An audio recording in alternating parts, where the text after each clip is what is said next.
Vamos, hoje de ceia, a gente tem um tempo um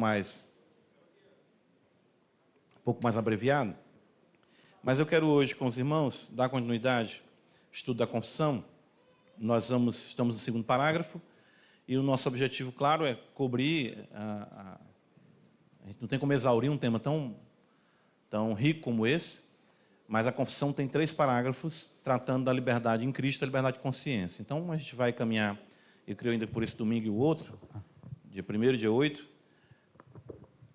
Aí na sequência, só mais um pouquinho de volume, Geraldo, por favor. Na sequência de, ou 8:15, né? 22 é com o pastor Iago aqui. E aí nós fechamos dia 29, com a graça de Deus, né? Ok? Então, relendo aqui um pouco da questão da confissão, segundo parágrafo, nós consideramos, na semana passada, Deus é o único Senhor da consciência e a deixou livre de doutrinas e mandamentos humanos que em qualquer respeito são contrários à sua palavra, ou não contidos nela, de modo que crer em tais doutrinas ou obedecer a tais mandamentos por motivo de consciência equivale a trair a verdadeira liberdade de consciência e requerer de alguém uma fé implícita, uma obediência absoluta e cega, equivale a destruir a liberdade de consciência e a razão também. E hoje eu quero começar lendo um texto de 1 Timóteo. Abre comigo a Escritura.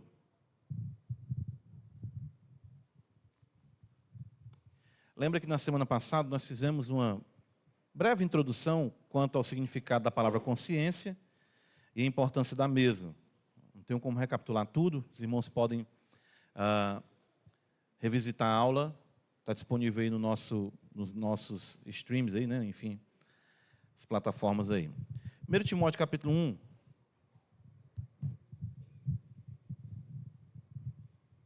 Percebam como esse texto é importante. Paulo deixa Timóteo em Éfeso. Está escrito, verso 3.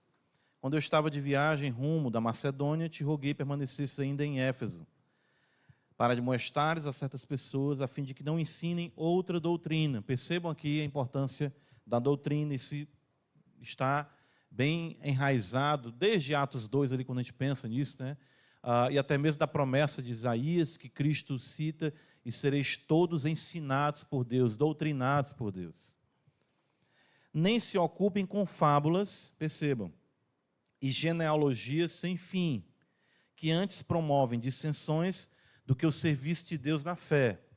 Percebam que ensinos errôneos trarão, claro, condutas errôneas, pervertem a fé. Em vez de trazer unidade, traz dissensão, e não edificam o homem, a mulher de Deus, para toda boa obra. A teologia se torna um objeto apenas de especulação, né? Então isso é muito perigoso. E Paulo está falando de coisas que até mesmo têm o seu valor, como genealogias. Mas ele fala aqui genealogias sem fim. Talvez algumas pessoas querendo se provarem ser judias, ou querendo trabalhar com as questões que envolvem o nascimento de Cristo, enfim, querendo se mostrar importantes pelos seus ascendentes. Paulo vai dizer, o intuito, verso 5, da presente admoestação, visa ao amor que procede de coração puro. Então, perceba, em primeiro lugar, conhecimento aqui em amor. Paulo vai dizer que aquele que pensa saber alguma coisa ainda não sabe como convém saber, 1 Coríntios 8. Porque aquele que, de fato, ama, esse é que é conhecido por Deus. Por isso que nessa mesma epístola, 1 Coríntios 13, Paulo vai dizer que o amor é o caminho mais excelente. O amor aqui, claro, é o amor a Deus. 1 João 4,8, né? Aquele que não conhece, né? Aquele que não ama não conhece a Deus, porque Deus é amor. Então, primeiro, Paulo está dizendo o amor, a revelação de quem Deus é, que conquista o coração. Gálatas 5,6, em Cristo Jesus nem a circuncisão nem a incircuncisão tem valor algum, mas sim a fé que atua pelo amor. 2 Coríntios 5,14, o amor de Cristo nos constrange. Então, 1 João 4,19, nós amamos porque Ele nos amou primeiro. Então, Paulo diz, o propósito da Bíblia, o propósito da presente admoestação visa o amor. Visa você ser vencido pelo amor. Seu coração ser tomado pelo amor a Deus. Qual é o maior de todos os mandamentos? Amar a Deus. Não é teologar. Teologar é importante, está a serviço do amor. O maior de todos os mandamentos é amar a Deus. Por isso que as pessoas mais simples, até mesmo na realidade cognitiva, pode entender aquilo que os reformadores chamavam de perspicuidade da fé. O que é necessário para alguém ser salvo? Ele conhece a Deus, porque Deus se revela a ele ama a Deus, porque Deus o amou. Então Paulo diz, o intuito da presente demonstração visa o amor que procede de coração puro. Quando o amor atinge o âmago, aí você vai entender porque Agostinho diz assim, ó, ame a Deus, o que ele diz mais? E faça o que você quiser. Você não quer isso, pastor? Mas veja, quando o amor, ele atinge, olha o que vai acontecer. Vai vir uma consciência o quê? Boa. Que adjetivo bom, boa. Não é? Ou seja, isso nos remete também à questão do Éden. Então, uma consciência boa, uma consciência que está educada, pautada no amor, ela age de acordo com o amor. O amor a quem? A Deus. E a quem mais? O próximo. Tanto que toda vamos dizer assim, o doutrinamento, né, paulino, enfim, também de Pedro, você vai observar, ele destaca também que o batismo é a indagação de uma boa consciência para com Deus, né? Pedro também fala isso. Então, tudo isso visa o quê? Uma relação boa, em amor. Então, a consciência boa, ela vem pelo amor a Deus, conhecimento de Deus. E aí ele fala de fé sem hipocrisia. Irmãos, isso aqui é tudo na vida cristã. Amar a Deus, ter um tribunal aqui em si, né? Que diz para você, tá bom, isso, vá. Aí você serve a Deus uma fé diante dele limpo. Não porque você não tenha pecado, mas mesmo ciente dos seus pecados, sua consciência nunca vai alisar os seus pecados, passar a mão por cima, mas ela também não vai estar lhe levando para realidades que não sejam um amor a Deus.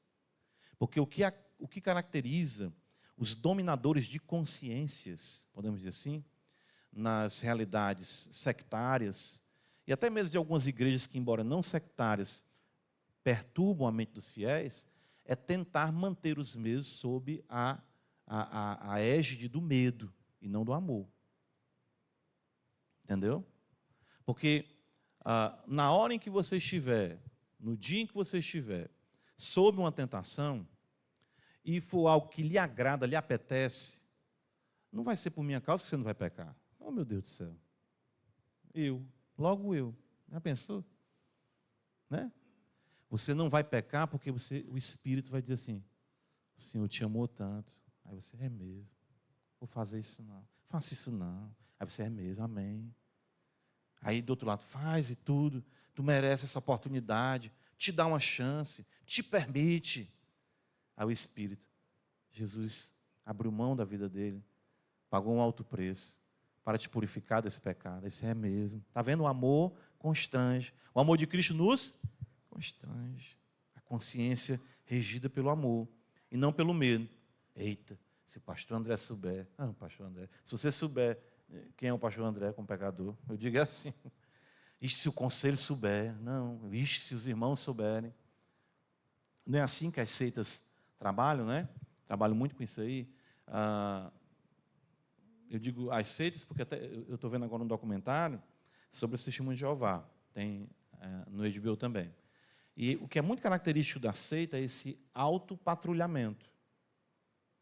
Não é? Que em algumas igrejas, mesmo não sendo seitas, às vezes ensinam isso os irmãos. Ficar olhando a vida dos irmãos. Tem irmão que está no supermercado e encontrou outro no supermercado, aí ele já fica de gôndola em gôndola, deixa eu ver. Aí o irmão veio, irmão falando, ô irmão, teu irmão está aqui e tudo, doido para ver se o irmão, né, ia fazer alguma coisa, né? Então, tem igrejas que tem essa cultura. Vê alguém num lugar e o irmão se esconde até para ver. Qualquer coisa a gente diz o pastor. Qualquer coisa a gente diz para o conselho da igreja. Né? Então, os sabatistas, nesse sentido, né, os adventistas, eles ficam acompanhando a vida de quem estiver trabalhando no sábado. Isso eu já recebi pessoas aqui que me passaram isso. Já conversei com muitas pessoas, enfim. E no contexto também das testemunhas de Jeová. E as seitas em si, elas vão trabalhar com isso. Elas vão ser constrangidas pelo medo. Mas aquele que ama a Deus, a fé dele atua pelo amor. Então, por isso que Irmãos, quem conquista o coração, conquista o indivíduo. Então, por isso que a Bíblia fala, vos darei comportamento novo. É isso? Vos darei uma ética nova. É isso? Não. Vos darei o quê? Coração novo. Certo? Então, é muito importante isso. Por isso que Paulo vai dizer, olha de novo aqui o verso 5, o intuito da presente admoestação visa, objetiva, o quê? O amor, que procede de coração puro, porque, de fato, o amor de Deus purifica o nosso coração, arredonda a consciência, no sentido de deixar ela trabalhada, não é? Da maneira correta. E uma fé sem hipocrisia. Você está diante de Deus, não honra Ele só com os lábios, não honra Ele só de aparência, o seu cântico, seus movimentos corporais, que também não é pecado, se você ergue a sua mão em devoção, se você fecha os seus olhos, se você se inclina, enfim, é uma fé sem hipocrisia. Não é teatral, não é performance, é porque o amor está mexendo com você. Tem dia na minha vida, não é toda vez, eu queria que fosse toda vez, né? Mas tem dia que eu estou aqui cantando com os irmãos, às vezes eu tenho um desejo de me deitar no chão. Já aconteceu isso com o irmão? Estou cantando um cântico, eu tenho vontade de me jogar assim no chão. Eu não faço que os irmãos tudo correr, pensando que estou passando mal. Ou então que o pastor André virou o juiz, ou na pior das hipóteses está querendo aparecer. Né? Tá, a gente evita um pouquinho algumas coisas dessa natureza. Né? Mas o desejo mesmo é de, sabe? O desejo mesmo é de bater no peito, fazer igual publicano, é me ajoelhar e, sabe? Às vezes, aí eu entendo, né? Quando o profeta Joel censura os judeus, rasgai o vosso coração e não as vossas vestes, não é porque em si o rasgar as vestes fosse pecado, isso era uma extensão do coração. Mas eles tornaram isso apenas como algo mecânico, está entendendo? De dizer que estavam tristes com uma coisa e rasgava as vestes. Mas tem hora que você está tão mal, já sentiu isso aí? Tão mal, tão ruim, tão pecador, tão miserável. Diante de Deus, você não faz assim, né? Aí dá vontade de... Não é? Meu Deus, que coisa ruim, que pecado, que coisa horrível. Né? Por quê? Porque você tem vontade de... Né? Aí você vai ver por que equivocadamente, às vezes, os católicos vão se autopenitenciar, né? Se autoflagelar, né? Chicotinho. Né? Tá. Não, o problema com isso que é que pode arrancar o couro, não resolve, né? Ou seja, se for sentir o flagelo pelos pecados, vai ter que se flagelar até morrer. E ainda não resolve. Mas a gente sente mesmo enfim, esse constrangimento visceral. Né? Eu gosto dessa palavra. A fé ela é visceral e isso é bíblico. Né? Quando a gente vai observar Cristo vendo as multidões, o evangelista usa uma expressão que é usada até para o resfolegar dos cavalos. Né? Quem já conhece, gosta de estudar grego aí, quando Cristo ele se compadece, né, das multidões. E Paulo fala de ternos afetos de misericórdia, a ideia de entranhados afetos, ou seja, as tripas, né, as vísceras, falando de forma mais elegante. Então, Deus é o único Senhor da consciência e Ele trabalha nela mediante a sua palavra. A sua palavra, a admoestação, que desenvolve amor. A admoestação não desenvolve apenas regras. Claro que amor tem regra. Isso é importante também entender. Amor tem regra.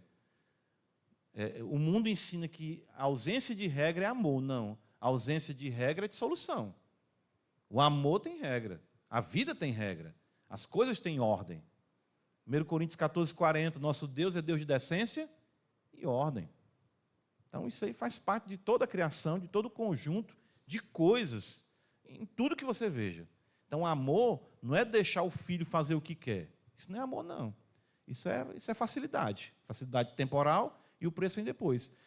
Ou então a gente achar que isso é porque... Né, eu falo muito isso aqui, pastoral, que é importante, isso sempre a gente está lembrando. A gente conversa no conselho e tudo, a gente sempre tem que estar tratando essas questões. De que os filhos têm que ser levados a um amor que traga regra. Certo? Porque isso, de fato, reflete o caráter de Deus. Então, o que acontece é que o homem, para querer se assenhorar de outro homem ou de outros homens, ele passa a querer ser o senhor da consciência. E aí veja que a confissão vai colocar para nós aqui, interessante, vamos já ver aqui alguns versículos também, além dos que estamos vendo, que Deus deixou a consciência livre de doutrinas e mandamentos humanos, que em qualquer respeito são contrários à sua palavra, ou não contidos nela. Então veja, doutrinas e mandamentos. Aqui é que nós nos separamos dos católicos. Os católicos, eles não creem no solo escritura, certo? Porque eles vão dizer que, além da escritura, tem a tradição e o magistério na Igreja Católica. Nós cremos que somente aquilo que está na palavra é que pode se assenhorar da nossa consciência. Ela diz, não, sim, pode ou não pode. É a lei do amor, certo? Na palavra de Deus. De modo que crer em tais doutrinas, a confissão destaca, né? Ou obedecer a tais mandamentos por motivo de consciência, equivale a atrair a verdadeira liberdade de consciência. Então, quer dizer, você pode sim, ainda como crente, ter a sua consciência corrompida por ensinamentos humanos. E você trai aí, né? Entenda, não é porque você, nesse sentido aqui, a confissão está colocando, porque aqui tem um contexto também político da época, em que se exigia dos súditos, do rei, enfim, da rainha, do magistrado, que os crentes se sujeitassem totalmente àquilo que os magistrados dissessem. Então, isso é uma traição de senhorio. Embora, claro, o texto de Romanos 13 vai dizer que nós devemos estar sujeitos a toda a autoridade que é instituída por Deus, e isso, claro, quando não vai na contramão do que está contido na palavra de Deus. Porque isso aí trai, ou seja, vai na contramão da verdadeira liberdade de consciência. E aqui, liberdade de consciência, mais uma vez, não é para você fazer o que você quer, é para fazer o que você passa a querer no amor. Ficou claro aí? Então não é aquela questão de dizer assim, Cristo me salvou, e agora? Agora eu faço o que eu quiser. Amém. Mas o que é que você quer? Não, eu quero me entregar, enfim, quero viver vida louca. Então Cristo não lhe salvou. A prova é essa. Certo? Eu quero, enfim, conhecer muitos homens, conhecer muitas mulheres, envolver nas orgias desse mundo, porque agora eu estou livre. Não, você ainda é escravo. Se você, de fato, foi liberto por Cristo, o seu prazer é nele. Salmo 119, versículo 97. Ó, quanto ama a tua lei. Então, seu deleite, o seu apetecimento passa a ser outro.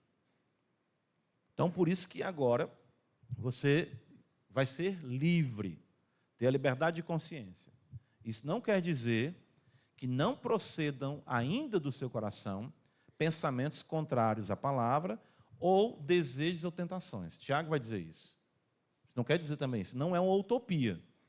Nós ainda temos que lutar com os hábitos antigos, certo?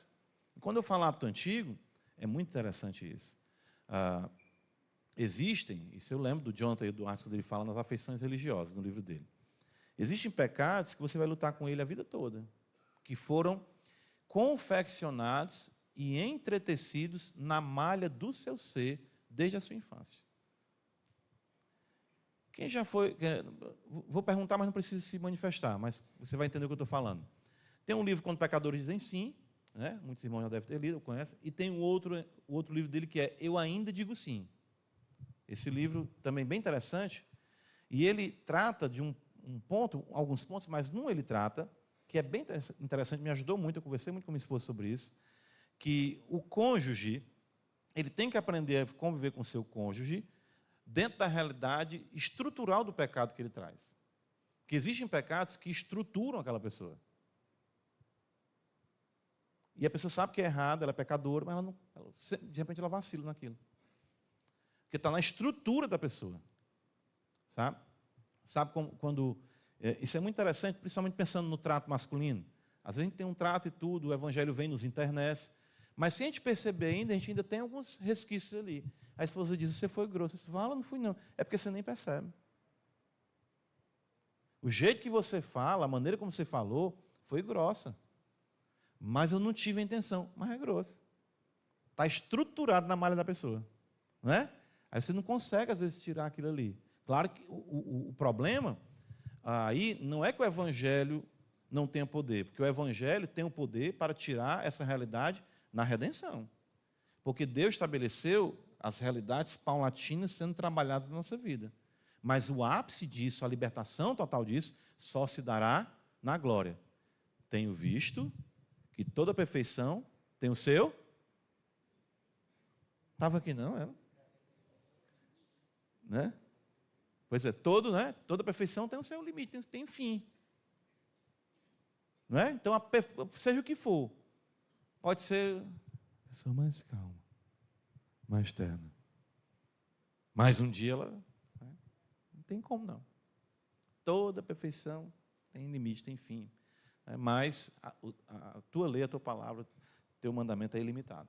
Então, por isso que a gente também... Isso é até bom para a gente aprender a lidar, irmãos, uns com os outros. Na igreja, na rua, né? Saber lidar com isso. Os absurdos, não, tem coisa que é absurdo.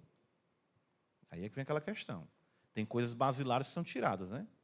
Então, eu não posso estar aqui andando no meio dos irmãos, estou aqui, ao meio, né? Não posso fazer isso. Né? Mas um dia eu estou mais... irmão, desculpa, eu passei aqui, não cumprimentei o irmão, e tudo, não dei bom dia. Aí você refaz, né? Mas você não pode dizer, né? Sai do meio. Né? Um dia você olha por mim e diz, meu filho, você quer troço? Não, aí você, não, troço não. Aí você, perdão, meu filho, bichinho, né? Então você vai aperfeiçoando aquilo ali, né? Para a glória de Deus. Certo? Então, a liberdade é essa, não é para se fazer o que quer, mas é para se fazer o que quer agora na novidade de vida. Por isso, lembrando do texto de Tito, né? Que até nosso irmão Kel citou na semana passada, olha aí, Tito capítulo 1, veja que está escrito aqui, mais uma vez.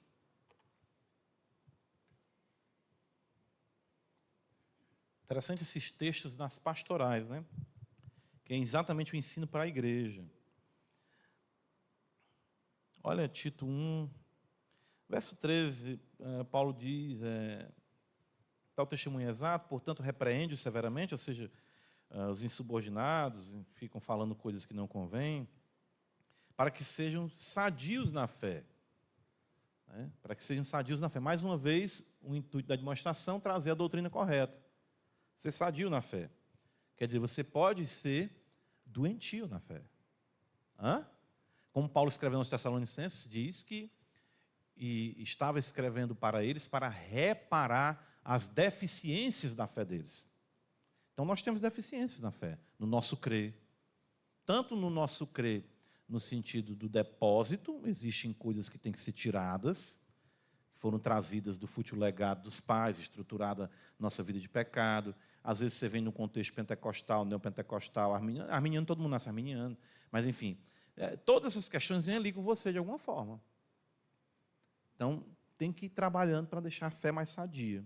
Aí Paulo diz, e não se ocupem com fábulas judaicas, olha aí de novo, nem com mandamentos de homens, desviados da verdade. Então, existem mandamentos de homens. É isso que a confissão está dizendo. Isso não é liberdade, isso é se tornar escravo. E ele fala, todas as coisas são puras para os puros. Todavia, para os impuros e descrentes, nada é puro. Porque tanto a mente como a consciência deles estão o quê? Veja aí, mais uma vez, a mente e a consciência deles estão corrompidas. Então, nós temos que trabalhar com essas questões de uma purificação maior da nossa mente. Por partes, então, veja, Deus é o único Senhor da consciência. Nós temos 3 referências que estão elencadas na própria confissão. Primeira, olha o que está escrito aí. Tiago, capítulo 4, versículo 12. É isso mesmo a referência? Conferi, estou achando aqui, mas é isso mesmo. Se eu não botei errado aqui. Não, está errado, é Tiago 2,12, né? Não, perdão. Está errada a referência. Mas eu acho que a culpa é minha. Ou eu estou vendo aqui errado? Está certo. Perdão, está certo. Estava olhando o versículo 13. É o 12, está certo. Um só é legislador e juiz.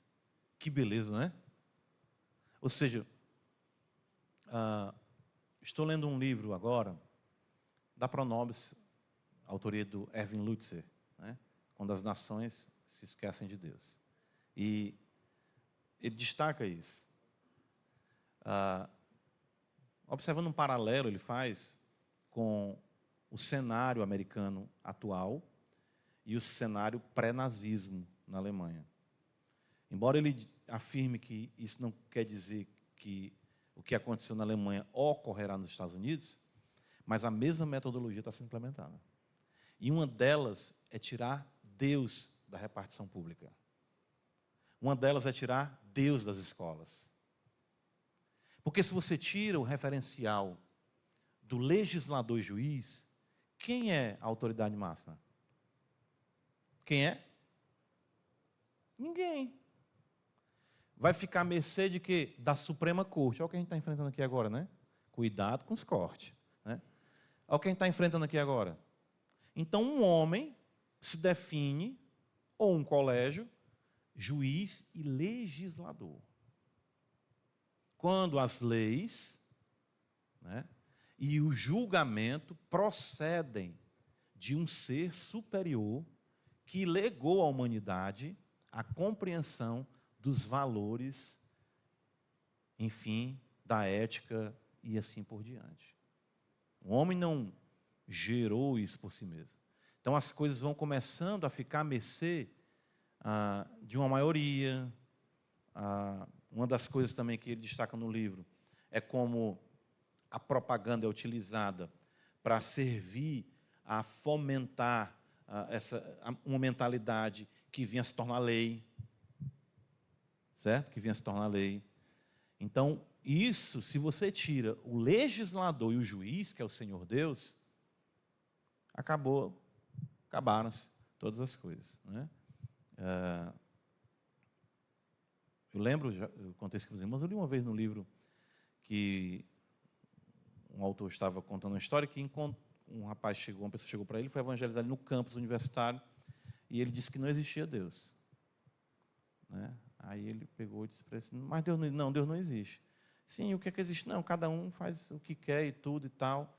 Aí ele, acompanhando ele no campus, quando ele chegou no local lá, a bicicleta dele tinha sido roubada. Aí ele pegou e disse assim, minha bicicleta, assim, o que foi? Não roubaram a bicicleta. Ele disse, foi. Aí ele, mas isso não é justo. Não, mas você diz que cada um faz o que quer. Ele, não quero saber não, mas não é justo. Não é justo. Ou seja, de onde é que vem isso? De onde é que vem a propriedade privada? De onde vêm todas essas questões? Né? Então, se nós tirarmos o legislador e o juiz, tudo vai ruir. E somente, aplicando a nossa realidade como igreja, Deus é o único que pode dizer o que é a igreja. Né? Ele é que pode dizer quem serve e quem não serve. Claro, ele nos deixa princípios também nesse sentido. Isso não quer dizer aqui também, aproveitando aqui a aplicação, que a igreja não deva julgar. Certo? Por exemplo, quando a Bíblia fala em Mateus, ali capítulo 7, não julgueis para que não sejais julgados, é o juízo precipitado. Mas na sequência ele vai dizer, não dê as vossas pérolas aos porcos, nem as coisas santas de Deus aos cães. Então eu posso discernir o porco e o cão. Na mesma sequência ele fala isso.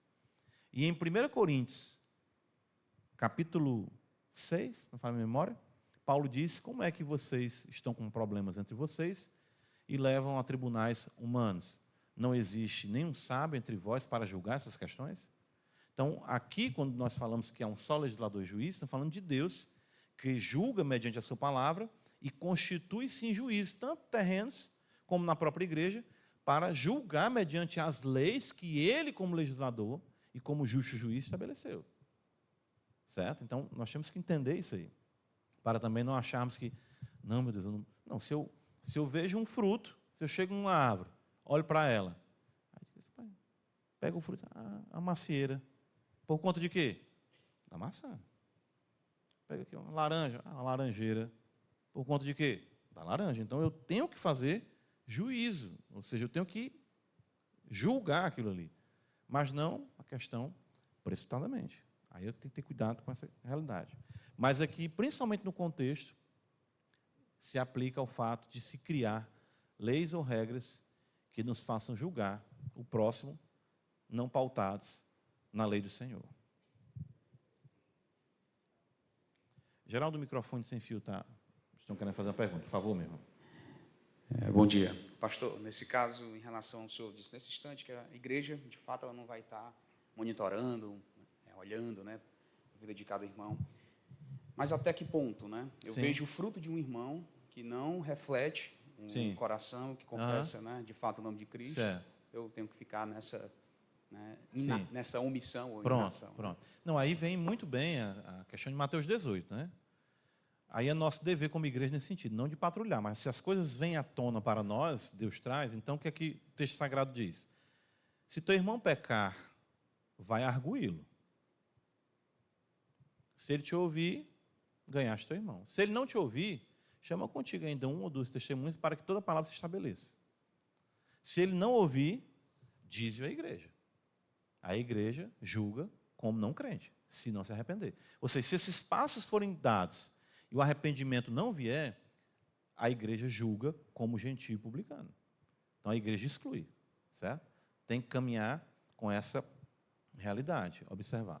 Algumas questões não são atribuição da igreja. Por exemplo, nesses documentários que eu estou vendo, alguns pastores, no caso que eu vi desse de igreja fundamentalista, e agora estou vendo Testemunho de Jeová, acobertar, por exemplo, abuso ou assédio. Não é atribuição minha, não é atribuição da igreja, a questão de crimes. Certo? Então, se chega para nós uma realidade de que alguém está abusando de uma criança, ele tem que ser denunciado às autoridades, na igreja julgar não. Certo? Isso é crime. Então, isso aí tem que ser levado às autoridades. Eu lembro de um fato que eu li ou me contaram, qualquer equívoco, perdoe lápis da memória, mas a essência da história é essa. Um membro, na igreja do pastor John MacArthur, né, que já está na glória, ele, parece que era até da liderança, se envolveu com um relacionamento com uma menor.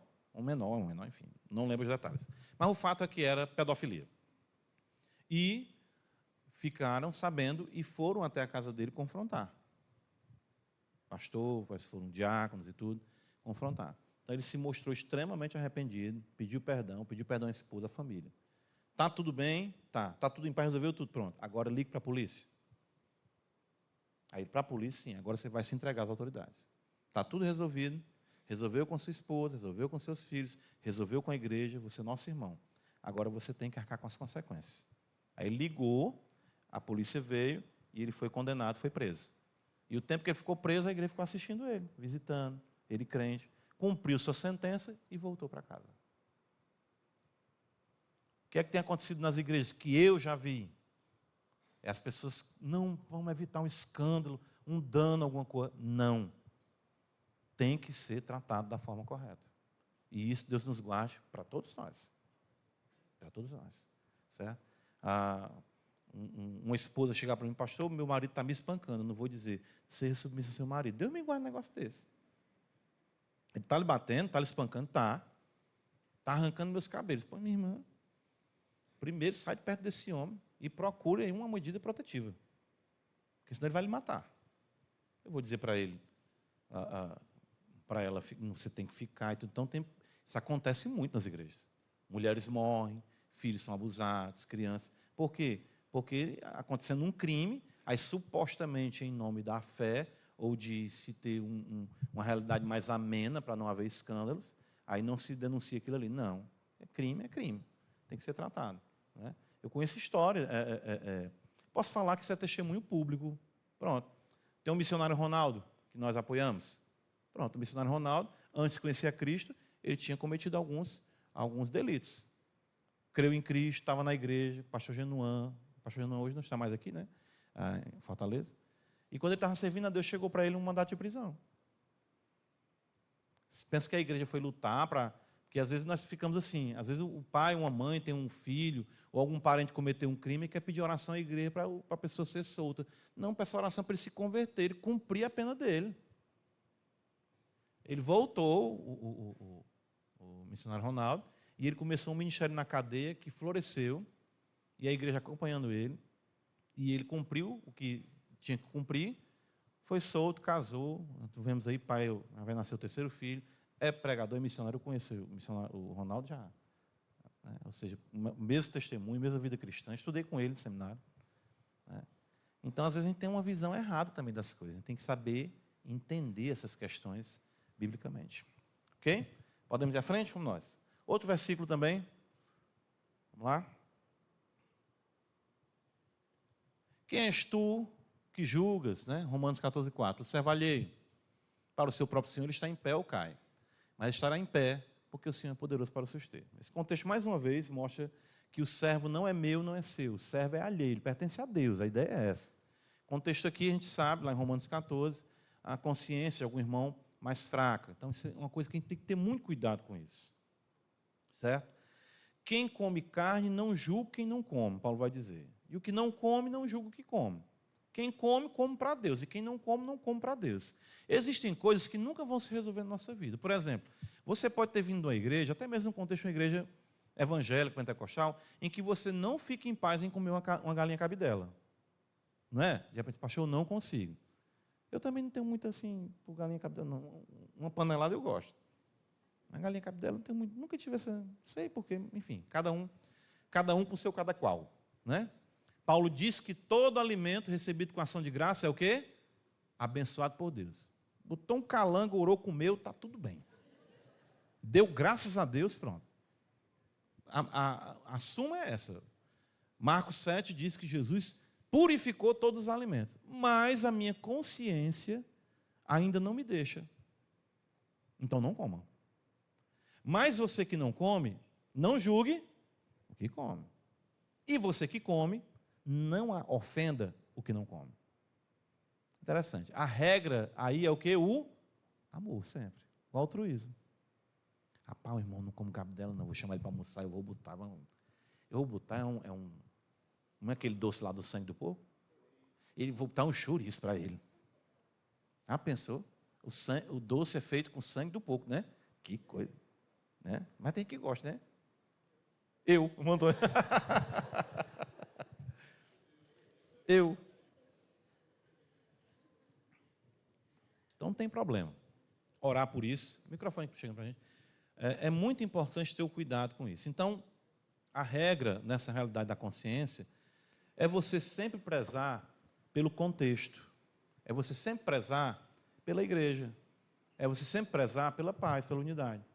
Será que eu não posso deixar de comer um pedaço de carne porque isso traz ofensa ao meu irmão ao meu lado? Eu deixo, não tem problema não. Lá em casa, eu passo a faca na carne. Na hora. Deixa o irmão não estar. Cadê o irmão? Já foi? Foi. Agora eu como. Né? Pronto. Para não ficar. Não, mas isso é besteira. Não é besteira. Deixa a consciência da pessoa. Ele está em pé, ele entende que não pode isso, então deixa isso aí quieto. Pois não, irmão. Pastor André, na minha profissão, é frequente a gente se deparar com a situação dos testemunhos de Jeová que eles recusam transfusão sanguínea. Sim. Eu acredito que esteja nesse mesmo contexto. Sim. E sempre quando eu estou diante dessa situação, vem essa questão na minha cabeça. O senhor comentou a respeito do colega, e a gente, às vezes, numa situação... É raro acontecer a situação de que vida ou morte, a lei civil manda a gente tratar o paciente da melhor forma possível. Sim. Mas, às vezes, quando é algo bem limítrofe, a gente fica na dúvida, a gente tende a não fazer, a gente fica nessa situação delicada. Não fazer ou não. E, sim. No meu caso específico, tem esse dilema cristão, né? Para os outros colegas, já vi colega até dizer assim, a partir do momento que ele entra em sala comigo, ele não é mais testemunho de Jeová, é católico, a gente faz, entendeu? E, assim, mas na minha situação específica, sempre gera esse dilema, sabe? Eu, pessoalmente, sempre tendo a respeitar ao máximo possível. Claro que numa situação em que a lei civil me obriga a fazer, claro. Está ficando certo? Claro. Não, está certo essa questão aí. Porque essa questão da fé, eles têm até um amparo, acredito, né? Também, pelo menos na questão da liberdade religiosa, né? Com frequência, eles estão acompanhados de um sacerdote. Sacerdote. Com frequência, né? com uma certa frequência. E um advogado. Um advogado. Isso. Pela questão vai dizer que é liberdade religiosa, não pode obrigar, né? Essas questões todas, né? Mas eu acredito que você tenha que seguir essa realidade. Você não pode também, a família não quer, de certo modo, aquele familiar pertence à família, né? Então, não pode, pela minha fé. Você faz aquilo que realmente está dentro desse contexto. Agora, se a lei do país também estabelece, eles também estão sob a lei como você está. Ou seja, no sentido de que, se você não aplicar o socorro, pensando nessa questão da transfusão de sangue, é crime, né? Aí você vai dizer, vocês agora vão se queixar com a justiça. eu tenho que fazer isso aqui na minha realidade médica, na minha realidade profissional, diante também da sociedade. Eu acredito que a gente vá procurando os caminhos que possam trazer menos colisão nesse sentido aí. Porém, claro, o princípio da vida está acima, né? A gente fica pensando nisso aí. Já passou das 11, foi? Ligeiro, né? Certo? Então, irmão, eu acredito que seja mais ou menos por aí. Você procurar esse equilíbrio nessa realidade aí, né? Ou seja, tem profissional que diz, não, minha consciência não deixa, eu vou cuidar, vou tratar. Aí é aquela questão, você arca com aquilo ali também, lida com aquela dificuldade, são os dilemas éticos aí da vida, né? Fazem parte mesmo. Pois não, irmão?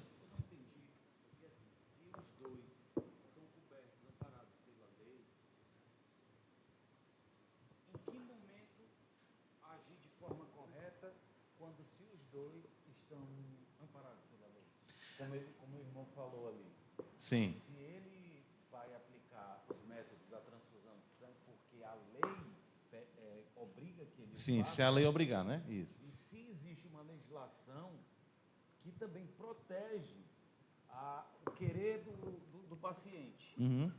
Como é que isso... Aí é um dilema ético que você tem que realmente tomar a decisão ali e saber que você tomou aquela melhor decisão. Se ele deixar de fazer o procedimento da transfusão de sangue, porque a lei... A família tem a prerrogativa, uma questão de doação de órgãos, vamos pensar também. Até mesmo porque se a família ela é respaldada pela lei, ele me respalda por não cumprir. Pronto. É como eu estou lhe dizendo. Aí vem aquela questão. O dilema ético surge e eu tenho que pensar aqui nesse momento. No caso dele, é uma situação de emergência. Né? É mais ainda complicado, né? Então ele vai pensar, não, eu vou atender que a família que tem a prerrogativa primária, o Estado é secundário. De repente pode colocar isso aí. Né?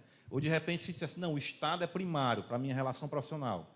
Isso vai ser um dilema ético que ele vai ter que tratar e conscientemente estar tranquilo diante de Deus com aquilo ali. A perturbação gera. Né? O microfone. Certo.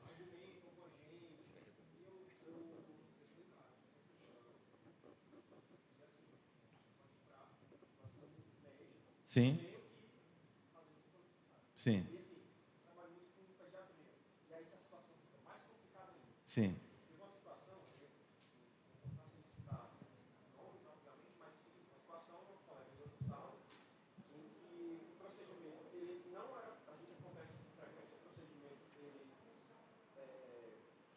Se encaminha para uma situação em que não era esperado, e que isso não foi combinado com a família, a criança era testemunha de Jeová. Sim.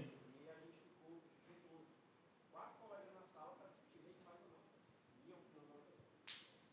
Sim. Aham. Que é o seguinte: a justificativa deles muitas vezes nem tem uma palavra. Sim, estou entendendo. Aham. Tem muitas coisas. E você precisa salvar essa criança. Sim. E acabou por falar as coisas. Pronto.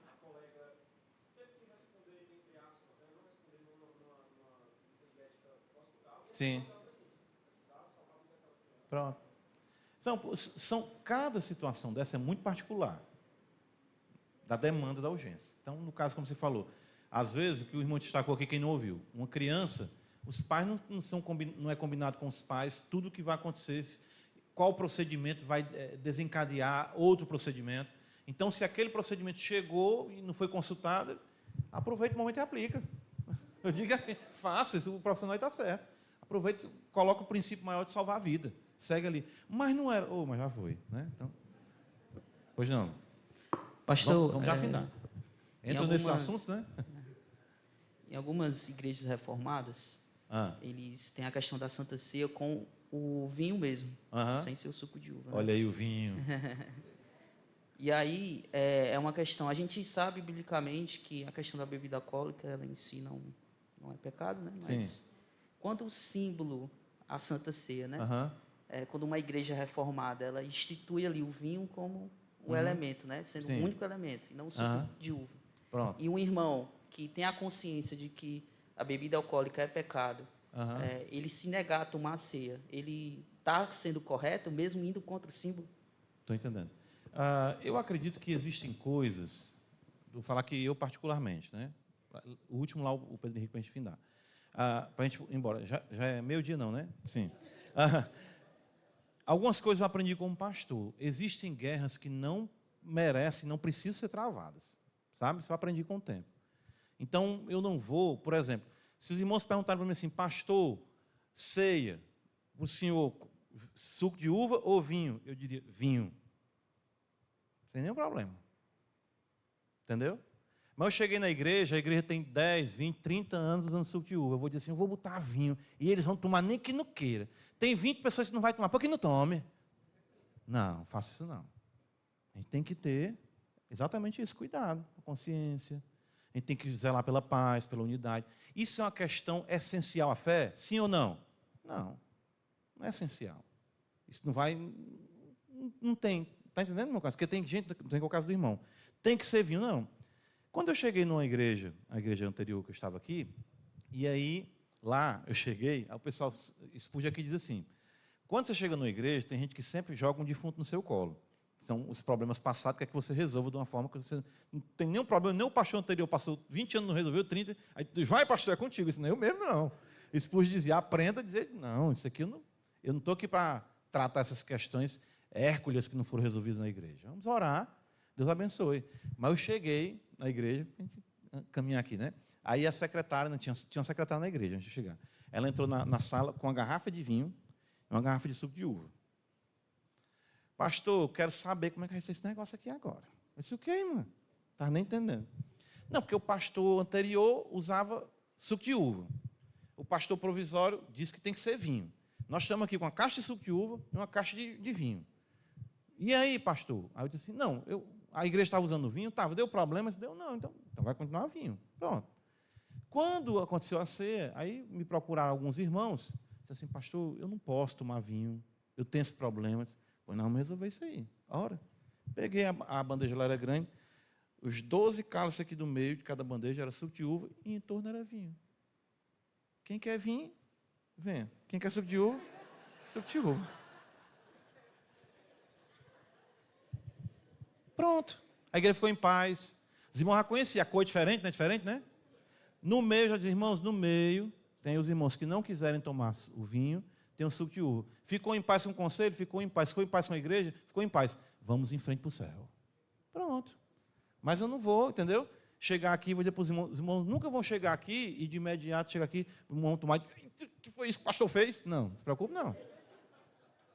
A gente sempre primeiro ensina, e se houver alguma questão de mudar, eu não vejo, para mim não, está tranquilo, o suco para mim está tranquilo, então, né, sem problema. Fechou o tempo, Henrique? Fechou? Tá bom, então pronto. Tranquilo, Cássio? Vamos para casa? Domingo que vem tem mais, a gente continua com a graça de Deus, Deus abençoe, até a noite, vamos dar continuidade à exposição do Evangelho de Marcos.